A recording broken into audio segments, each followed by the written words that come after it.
been a long time and I miss this feeling. It feels like freedom, it feels like healing. And if you're going through it, this too shall pass. Welcome to Rebirth After Burnout, the podcast for people who have finally stopped blaming themselves for not thriving in systems designed to burn them out. And today, we are talking about something that nobody really talks about. What happens after you walk away? We're not talking about the moment you quit. We're not talking about that messy resignation letter. We're not talking about the updated LinkedIn headlines. We are talking about the silence that happens when you finally walk away. No more Slack pings, no more emergency messages that came across for something that could have very easily been an email. We're talking about you, your nervous system, and a deafening silence that finally brings you back home. My silence wasn't peaceful. It was actually terrifying. You would think that I would enjoy the silence, that I would take the time away, I would feel free. I would be able to finally start enjoying my life again. But I have some really bad news for you. It didn't feel like that. It felt like failure. Suddenly, I had no idea who I even was anymore. If I was not performing, if I was not bringing in millions for agencies, if I was not the CEO's right-hand man, then who the hell was I? I had no personality. My personality was work. My personality since I was 16 was I'm going to be better than everyone else to prove the bullies in high school wrong. And what's wrong about that is that your entire manifestation tactic is built on spite. And that's what fucked me up. My entire professional experience was all to prove to the bullies in high school that I made it better than them. And that's disgusting. That's really embarrassing for me to admit to you, but that's what it was. So that ego death, that moment of me sitting alone by myself, going through every bad mistake or statement I've ever made to somebody and replaying every single thing in my head, that's an ego death. My inbox was no longer a war zone. I had no emails coming in, I had no urgent messages, and honestly, it was terrifying. Because without the chaos, without the incessant pings and notifications and phone calls, what was I supposed to do? I just sat there in silence, replaying every mistake that I've ever made for months. That's the ego death. That's what nobody wants to tell you about. Everyone that has recovered from an ego death, they just want to flash forward straight to chapter 5. Chapter 5, when you're enjoying your life again and everything's great and happy.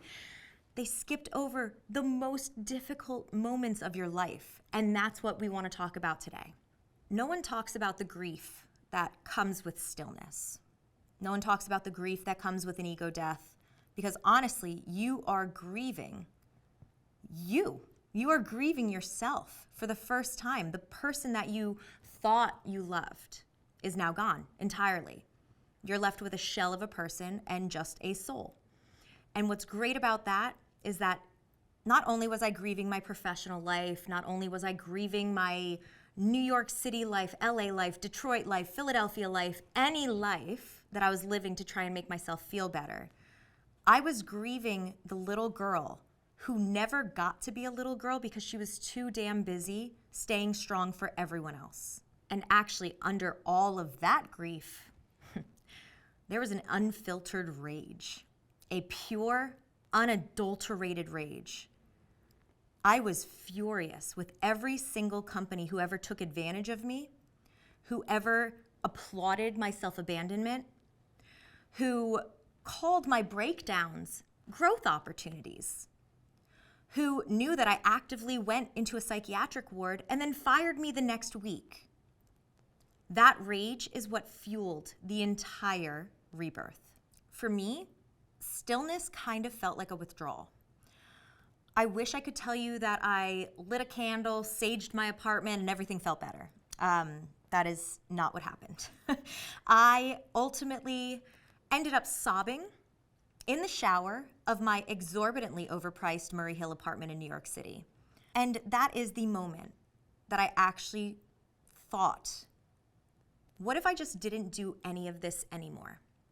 And what's actually most terrifying about that is that I actually believed it. That was the scariest moment of my life. The thought of leaving this earth because I could not figure out the right path I was supposed to be on. Nothing made sense anymore. I had every single thing that society told me I needed to be happy. I had the salary, I had the apartment, I had the city, I had the friends, I had the job title. What was I missing? Why was I sad? And I was trying to convince myself, okay, maybe I'm the issue here, right? If everyone else is happy and successful doing what they're doing, then why can't I be happy? I have all the things to be happy. Well, spoiler alert, those things don't make you happy. They drain your soul, specifically if you're getting that money and that title and that apartment from something that's not aligned with you ethically or morally. So stillness wasn't soothing.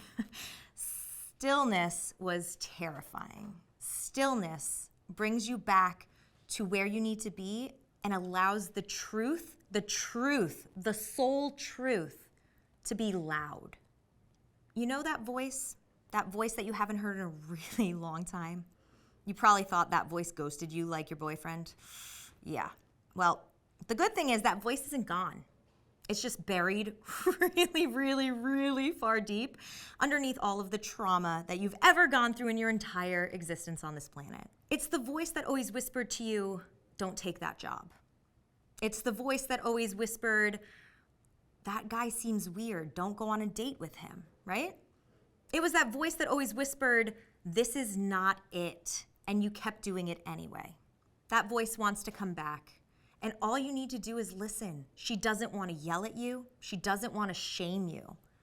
But she really, really wants you to remember who the fuck you are. And when I finally got quiet enough, that's when she came back online. And it was unimaginable, the things that I started to remember that I had buried so deeply inside my brain. And when I finally got quiet enough to hear her again, she came slowly, hesitantly. I'm sure she didn't trust me anymore. But she came with the gist, hey, we're not gonna do this again. And that was it. That's all I needed to hear from her. So when things are getting really loud for you, just sit down. Sit in stillness, sit in quiet, and try to hear what your soul is telling you, because it's been there the whole time. I used to laugh at people who called their intuition like a GPS, or the people that thought crystals would heal cancer, or people that would pull a tarot card before figuring out what to have for dinner. And now I'm one of them, so get ready for this. I needed my soul to be able to speak louder than the thoughts in my head. And when I was able to sit in stillness, in quiet, and start to remember without all of the Slack pings and Outlook notifications who I was at the jump, that's when the magic starts to happen. What I learned during this silent period is that I didn't need more strategies. I didn't need more money. I didn't need a higher freaking title. I needed soul. I needed self. I had abandoned myself in 2010 and never looked back. That's going to be your awakening moment, and that's when your rebirth is going to start. This healing, it's always, always, always going to start through listening. Not to the world, not to your boss, not to your parents, not to your husband, not to your wife, not to your friends. Listening to yourself. What do you want to do? Why do you think you were placed on this earth? And what legacy do you want to leave? A legacy does not mean an award on your mantle. A legacy means that you left this earth feeling like you left it better than when you got here.